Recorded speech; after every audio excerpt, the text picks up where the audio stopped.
The wind came through Larkspur like it hated the place. It tore down the road between false front shops, lifting dust and grit and the bitter smell of a drying animal carcass left too long in the sun. Along the edge of town, the land stretched dry and broken, spotted with rabbit brush and rust-colored stone, as though God had lost interest part-way through making it. Ruth stood outside the feed store, her hands clamped tight around the wrists of her youngest, who was crying again. Not loud, not wild, just a soft, hopeless whimper that scraped the nerves raw.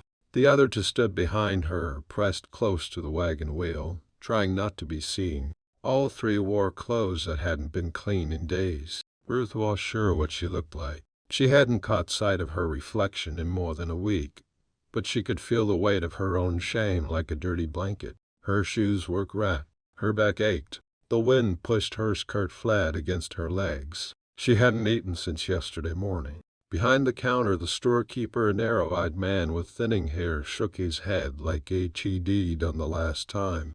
"I can't help you, missus. Credit's dried up. Told you that last week." "My husband's wages are coming," she said, though the lie sounded worse in her own mouth. John had been dead 3 months, buried in the frost-hard ground near a cottonwood stump with no marker but a field stone and a cross made of scrap. She couldn't bring herself to say it out loud. There was no time for grief when your children were hungry and the horse looked like it might fall dead between the traces. The storekeeper stared at her a while longer, chewing on the inside of his lip like he wanted to say something kind but didn't know how. He settled for shrugging. "I got customers waiting." She nodded, gathering her children like fallen limbs. The baby cried louder now, wrung out in hot cheek. Her middle boy was coughing again, and the eldest, barely 7, had stopped speaking entirely since the night they left Denver. She lifted the smallest and walked back to the wagon. Every step scraped against her nerves, each movement reminding her of the ache that lived in her hips and knees and chest. The boards of the wagon were splintered and cracked. One will creak. Ruth got the children settled with a scrap of old bread and climbed up into the driver's seat. She looked down the road that led out of town and into the open country. She didn't know where they'd sleep tonight. The preacher's wife had let them stay in the schoolhouse 2 nights ago, but that well of charity had run dry. The wind tugged strands of her hair loose from her braid. A slow panic built in her chest, heavy, cold, familiar. She gripped the reins with white-knuckled fingers and clicked her tongue. The horse didn't move. She clicked again, firmer this time. The animal twitched its ears but didn't step forward. Ruth stepped down, walked to the side, and saw the truth one shoe had split straight through. The horse stood trembling, ribs clear under its hide, its legs too thin, its eyes too dull. "No," she whispered. "Not now." A sound came behind her footsteps, boots scuffing gravel. She didn't turn. Not until she felt a presence just beyond her shoulder and a voice, low and rough, like it had been unused for a while. "That horse is done." She turned. A man stood there, tall and spare, with dust on his coat and sun in the creases of his face. His hat shadowed his eyes, but she felt the weight of his gaze. Ruth stepped between him and the wagon. She was sure why. Maybe pride, maybe instinct. "I don't need help." "I didn't offer none yet," he said. "Just said the truth." She looked past him at the road. It ran west toward the mountains, far past anything she could see or name. The man didn't move. He seemed part of the land, quiet, solid, carved out of some older time. Then he said, "You got kin?" "No." "What?" "Not yet." He nodded once, slow. "I got a cabin 6 miles west, fenced down from the windstorm. If you know how to handle a hammer, you'll trade work for food." Ruth looked at him for a long time. She didn't speak, just stood there with the wind in her skirt and the sun making ghosts in her eyes. Then she said, "Well, come." The road to the man's cabin was more suggestion than path to shallow ruts through brittle grass and pale dirt, curving between dry creek beds and low hills. The wagon moved slow. The man, whose name she still didn't know, rode ahead on a dun-colored horse that looked as worn as he did. He didn't talk, just rode steady, glancing back sometimes to check they hadn't dropped off the earth. Ruth sat with the baby in her lap and one hand on the reins, though the horse barely needed guiding. It walked like a creature that didn't expect much from the world anymore. The boys sat close together on a folded blanket behind her, heads drooping, silent from weariness or hunger. She wasn't sure which. Her own stomach twisted on itself. The bread they'd eaten in town was long gone. She watched the man's back as he rode. His coat was patched at the shoulders, the hat brim frayed. Something in the way he carried himself quiet, capable, like the earth could end in HD, just keep going made her chest take in a way she didn't expect. By the time they reached the cabin, the light had gone golden, the wind had died down. The place sat at the edge of a shallow ravine, flanked by a few wind-stunted pines and a small, sloping field that looked like it might hold a garden come spring. The cabin itself was nothing grand. Rough-hewn logs, a low roof, one small porch with a crooked chair that looked hand-built. Smoke drifted from the chimney. Ruth smelled juniper wood burning and something faintly sweet, beans or squash maybe. He dismounted, tied his horse, then came and took the lead from her hand without a word. She didn't argue. Every joint in her body groaned from holding herself upright. He led the wagon around back, then motioned to a shed half sunk into the slope. "You can bed the horse in there. Not much feed, but it's dry." Ruth climbed down, knuckles stiff. The older boy followed her, leading the others, eyes wide. She kept one hand on his shoulder. It steadied her more than him. Inside the cabin, the warmth hit her first. Not just the heat of the stove, but the smell of something real cooking, the glow of lamp oil, the solidness of walls that held against the cool. "Food's on the stove," he said, whilst expecting company, but it'll stretch. She didn't speak, just nodded, holding herself tight against the threat of collapse. Later, after the children had eaten and curled together on a pallet near the stove, she sat at the table with a chipped bowl between her hands. The man stood near the hearth, sipping coffee from a dented tin mug. He still hadn't said his name. "Ruth," she said at last, not looking up. Her voice rasped. "Ruth Mercer." He nodded once. "Jonas," he said. She waited, but he didn't offer more. The silence settled again, not sharp, just wide, like the land itself. After a while she said, "I can fix that fence tomorrow. And your porch rail's sagging." He looked at her. Not quick or surprised, just steady. "You know tools?" "I've known work," she said. "Hammer's no stranger to me." He didn't smile exactly, but something eased in his jaw. "That'll do." She nodded, then wrapped her shawl tighter and looked over at her children, already sleeping deep. Her throat thickened, not from grief this time, but from the strange, humbling relief of being indoors, fed, not turned away. The wind had stilled outside. The logs in the stove shifted, popped. Jonas poured her coffee without asking. She took it with both hands. They didn't say anything else that night. But something small had shifted. A breath drawn in after too long holding it. Not hope exactly, but the shape of something like it. Ride with us where the maps end. Subscribe today. Morning came gray and slow, the kind of light that never fully breaks through. The stove had gone out in the night, and Ruth woke to the sound of boots on the porch and the thin whistle of wind working under the doorframe. She sat up stiffly, joints aching from the hard floor, her shawl pulled up to her chin. The children were still huddled beneath the quilt Jonas had tossed down without a word. Their breath rose soft and clouded in the cold. Ruth moved quiet, not to wake them. She found water near the stove in a dented kettle and drank from it with both hands. Her lips were cracked. Her shoulders felt splintered down the middle. Outside, Jonas was already working. She watched through the small frost-streaked window as he dragged fence posts from a stack beside the shed. He moved slow but sure, like HED been doing it a long time and didn't need to think much about it. By the time she stepped out, the sun had pulled itself halfway above the ridge, spilling pale light across the ground. Her breath puffed white. She wore the same clothes as yesterday and the day before that, but she had washed her face with cold water and red-eyed her braid. She didn't knock on the door or ask permission. She just picked up a post and followed him to the break in the fence. He looked at her once, then handed her a mallet. The ground was too dry for digging with a spade, so they burned holes with a bar iron and set the posts in by hand. She drove them down, steady as she could. It jarred her bones, but she didn't stop. Jonas watched at first, maybe to see if she meant it. Then he nodded and went back to work. They spoke only when needed. About the angle of the rail, the placement of wire, where the line should run. Ruth didn't mind the quiet. It felt clean, like breath after drowning. By midday her palms were blistered, and a smear of blood marked the handle. She wrapped her hand in a strip of old cloth and kept working. He saw, didn't say anything. That evening, after the children had eaten and curled up again near the stove, she sat on the porch steps, stretching her back and listening to the crickets start up in the dry grass. Jonas came out with 2 cups of something warm coffee, then down and bitter but real.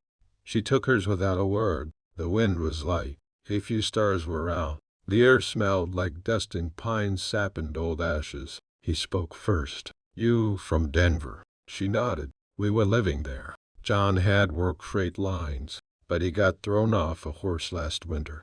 Broke something inside. Died slow. Jonas didn't look at her, just sipped his coffee, but she could feel he was listening. We stayed a while after. Tried to make it work. But there's nothing cheap in that city. Cal didn't find enough washing work, not with the little ones. Ended up sleeping rough, begging some. I couldn't stand it anymore. Pitch tried south. She didn't tell him the worst parts. The man who offered shelter and locked the door. The cold nights in alleyways wrapped around her children, counting breaths to keep herself awake. The kindness of one woman in Castle Rock who gave her half a loaf and a needle. Jonas said nothing. He just set his cup down beside her, elbows resting on his knees. You work like someone who's got nothing left to lose. Ruth gave a dry laugh. You're not far wrong. He ran a hand over his beard. I lost my wife 4 years back. Fever took her. She'd have liked you. She didn't say much either, but she noticed everything. Ruth let that settle between them. The way he said it plain, not wrapped in sadness. Just truth. Like the way the earth turned or winter came. I'm not trying to be her, Ruth said. I didn't ask you to. Silence again. Easy now. The stars deepened above them. The air cooled. Somewhere off toward the ridge, a coyote called. Jonas stood and stretched. You've earned a bed, he said. I got a cot in the storage room. It ain't soft, but it beats the floor. Ruth stood too, brushing her skirt off. That's kind of you. He nodded as if to say it's nothing and opened the door for her. Inside, the children were sleeping sound. Ruth tucked them in, then followed Jonas down the hall to the back room. The cot was narrow, but it had a blanket folded at the end, and a pillow that didn't smell of mold or mildew. Her hands shook a little as she laid down. She hadn't known she could still feel gratitude so deep it hurt. The days passed in a rhythm that asked nothing of words. Ruth rose early, her back sore but her mind shut. Jonas had tools enough to keep them working: pliers, spools of rusting wire, a saw that needed sharpening. She mended what she could. Fence posts first, then the sagging porch rail. She cut her hand once on a nail head but didn't stop, didn't wince. The children were quieter now, but not scared like before. The boys helped gather firewood in the mornings. The baby Josie clung to Ruth while she worked, or played in the dust near the shed, talking to herself in small, nonsensical words. Once Ruth caught Jonas watching her. He looked away fast, as though he'd touched something too hot. One afternoon, Ruth found him in the lean-to sharpening a saw blade with slow, methodical strokes. She stood in the doorway with a cloth tied around her head and sweat streaking her collar. Where do you learn carpentry? He asked without turning. My father was a wheelwright, she said. Didn't have sons. Taught me to hold a plane, line a cut straight. Said the world wouldn't do me favors for being a girl. Jonas smiled faintly. Sounds like a smart man. He was, mostly. He drank a bit, had a temper, but he taught me more than John ever did. He looked up then. You loved him. Ruth stared past him out toward the hills, their ridges sharp against the sky. I did, or I thought I did, but loving someone doesn't mean they saw you. Not always. Jonas didn't answer right away. The sore asked again. I was born in Missouri, he said finally. Small farm. My father died when I was 10. My mother was hard. Not cruel, just hard. She'd say, no use waiting for luck. Work's what keeps you. He looked down at his hands. I didn't come out west for land. I came to be alone. Ruth leaned against the doorframe. You still want that? He shrugged. It was easier, but not better. That evening they ate in the same quiet way they always did. Bowls passed between them, water from the pump, the fire burning down slow. But something in the silence had changed. It wasn't just survival anymore. It was the beginning of something neither dared name. The next morning the preacher's boy from town rode out on a mule, carrying a parcel wrapped in brown paper. Jonas met him at the gate. Ruth stayed on the porch, drying her hands on her apron. He handed the package to Jonas and said something Ruth cowled here. Then he turned and rode off down the trail. Jonas carried the parcel to the table and set it down. Mail run from town. My cousin sent it. Trade goods. Ruth waited. Jonas peeled back the paper. Inside were the shirts, some dried tobacco, a folded newspaper, and a tin of hard candy. Jonas pushed the candy tin toward her. For the children, he said. Ruth opened it. The smell hit her like memory, molasses and mint, a sweetness she hadn't known she missed. She handed one to each of the boys and tucked two more away for later. Then she looked at Jonas. Really looked. His face was lined, his hands coal-used, his shirt threadbare at the cuffs. But he stood like someone who had weathered storms and hadn't broken. He met her eyes. Didn't look away. Something passed between them, no words, just recognition. A quiet agreement we're not done. Later that night, when the children were asleep and the wind had picked up again, Ruth stepped out onto the porch and found him there, seated in the crooked chair, smoking his pipe. She didn't ask. She just sat beside him. They said nothing, but they were no longer strangers. A week later, the first snow came. It wasn't much, just a dusting at first, blown in on a north wind, but it stayed, settled in the low spots, clung to the fence rails and rooftops like a warning. Ruth woke to the sound of it hushing the world, muting the land too white and gray.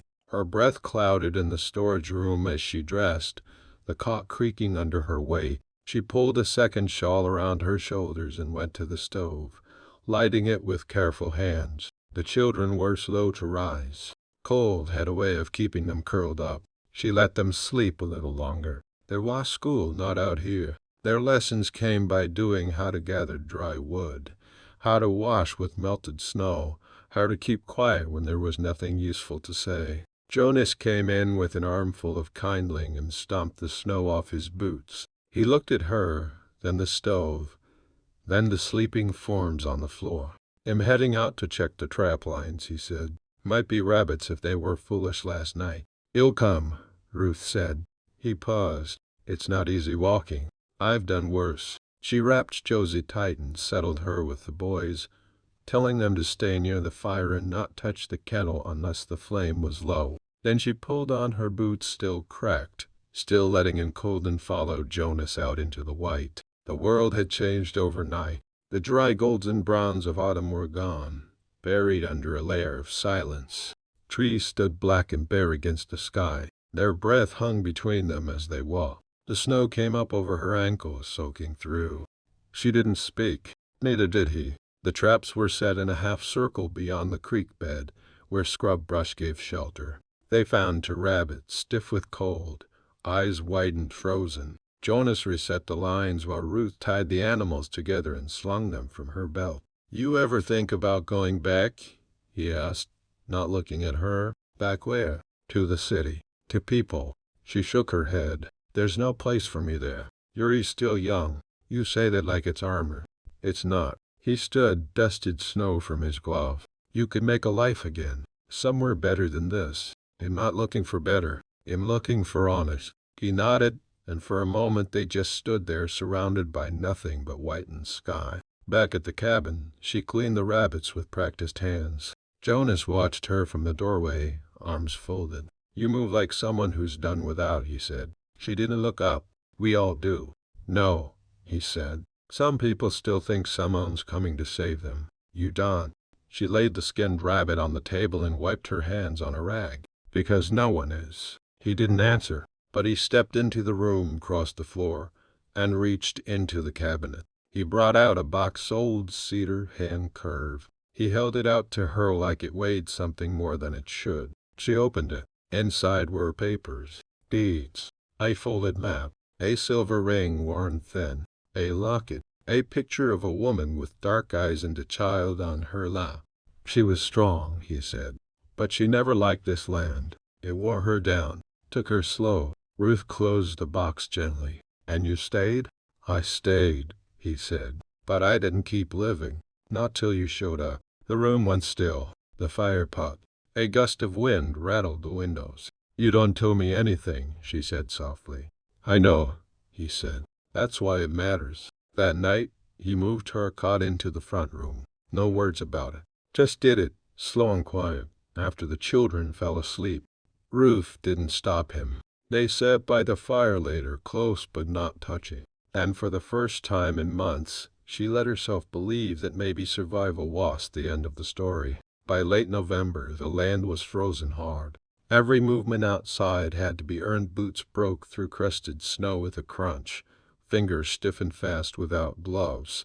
And even the animals moved slow, hoarding their warmth like it might vanish for good. Ruth learned to watch the sky for storms, to split kindling the right way so it lit quick, to seal the cabin windows tight with cloths soaked in melted lard. Inside, life shaped itself around the fire. The children began to smile again, small, tired smiles, but real ones. The boys played checkers with bottle caps and smoothed out pages of an old almanac Jonas found behind the bookshelf. Josie toddled from one lap to another, talking to the dog-eared Bible as though it were a friend. One night after supper, Jonas brought out a harmonica from a box of forgotten things. He turned it over in his hands like he barely remembered owning it, then pressed it to his lips. The tune was slow and uneven, but there was something beautiful in its roughness. A hymn, maybe, or just a shape of one. Ruth sat on the floor, brushing Josie's hair with her fingers. She didn't speak, didn't need to. Jonas played until the fire burned low and the children were long asleep. Then he stopped, set the harmonica aside, and looked at her. I never wanted to be alone, he said. I just got used to it. She nodded. I didn't think you'd ever want someone in the house again. She didn't speak, just waited. But you don't take up space like other people, he said. You make more of it. Her throat caught. She set Josie down on the cot and stood, moving to the table where he sat. She reached out, laid her hand on his. He didn't move, didn't flinch, just turned his palm up to hold hers. The silence that followed was empty. It was full of grief carried, of walls lowered, of things said without voices. A few days later, they went to town together. It was Ruth's idea. The boys needed boots. Josie needed flannel for new clothes. They saved some of the money Jonas got from selling pelts. She braided her hair and scrubbed the children's faces until they shone. Jonas hitched the wagon. They drew stairs when they arrived, her and the children bundled together, walking beside Jonas like it was the most natural thing in the world. The storekeeper blinked when he saw them. She'll be opening an account, Jonas said. Put it under my name. The man nodded. Of course. Ruth didn't speak. She gathered what they needed, chose only what was necessary, then folded the receipt and put it in her coat. Outside, she turned to Jonas. You didn't have to do that. I know. They rode home in silence, but it was trained. It was full of something new, something tentative, but warm. That night, after the children were asleep, Ruth sat at the edge of the bed he had built for them both. She held the locket he'd given her earlier that day, a plain silver oval on a leather string, empty on the inside. You could put your children in there, he'd said, or your father, or no one at all. She hadn't answered then, but now she opened it, held it close, and whispered, maybe all of us. She didn't need to explain it. When Jonas joined her beneath the quilt, he didn't reach for her right away. He just lay beside her, both of them listening to the wind, the breathing of their children, the quiet hum of a house holding against the dark.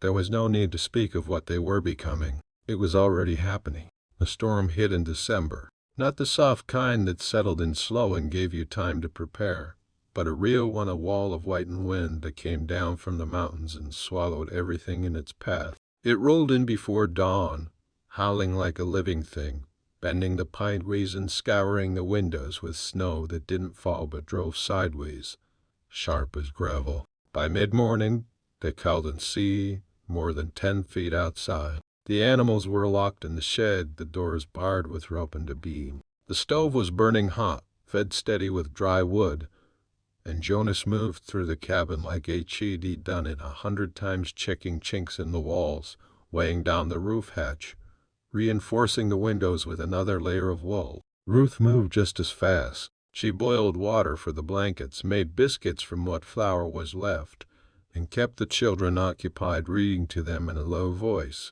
combing Josiah's hair, humming whatever lullaby she could remember. Her heart thudded with the old fear. Cold could kill if you weren't careful. It could slip through a cabin and pull breath from lungs before morning. But this time she watched alone. That made all the difference. By evening the wind was worse. It screamed through the cracks and pushed hard against the door like a thing trying to get in. The walls shook once, just once, but enough to make Jonas grab a lantern and go out to check the braces. Ruth watched from the window, her breath fogging the glass. He returned, soaked and dread-faced, but steady. "It'll hold," he said. She believed him. They slept in shifts that night, taking turns by the fire. The boys were curled in a nest of blankets, and Ruth kept Josie tucked under her shawl. Jonas sat near the door, rifle across his lap, not for people, but for wolves or whatever else might come in the dark. Around midnight, Ruth woke from a half-sleep and crossed the room to him. He looked up, surprised but quiet. "You should rest," she said. "I'm fine." She knelt beside him.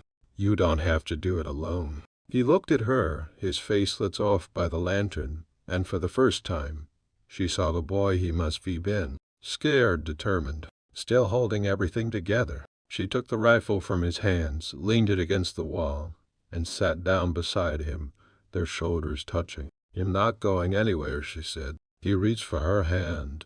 "Good," he said, "because I've already chosen." She turned toward him. "This place, this life," he said. "It was hollow before. I was surviving it. But with you." He stopped, swallowed, shook his head like words failed him. "I know," she said, and meant it. They sat that way until the storm began to break, sometime near dawn. The wind faded to a low moan and the snow slowed, heavy and drifting. Light returned in streaks across the windows, and with it came stillness. Not emptiness, but peace. Later that day, they dug out the path to the shed, checked the animals, mended a few shingles that had blown loose. It was backbreaking work, but neither of them minded. The storm hadn't broken them. It had shown them who they were. That night, Ruth took off her shawl and hung it beside Jonas's coat. She placed the silver locket on the table and opened it again. Inside, she'd tucked a scrap of paper with 4 names written in her hand. Hers, Jonas's, the boys, Josie.